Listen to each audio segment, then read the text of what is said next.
তো hey guys, সবাইকে জানাই মকর সকর শান্তির অভিনন্দন। তো গাইস যাই হোক, আজ আমরা দুই নাড়ুর জামাই মিলে যাচ্ছি ঘুড়ি উড়াতে। আর গাইস আমাদের সঙ্গে এই মদনার জামাইকে নিয়ে নিয়েছি। হ্যাঁ হ্যাঁ গাইস, তোমরা ঠিকই দেখছো, এই সেই মদনার জামাই। আজকে আমরা ঘুড়ি উড়াতে যাচ্ছি কারো শ্বশুর ঘর, কিন্তু কার শ্বশুর ঘর সেটা জানি না। আর তোমরা যদি জানতে চাও তাহলে শিখো অ্যাপ ডাউনলোড করো।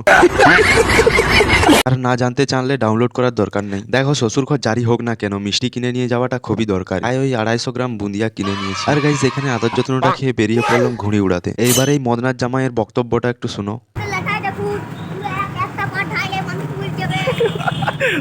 তো গাইস এই মদনার জামাইয়ের কথাটা কিন্তু একদম সত্যি। লাটাইগুলো এত বড় বড়, কাউকে মারলে একদম স্পট ডেড।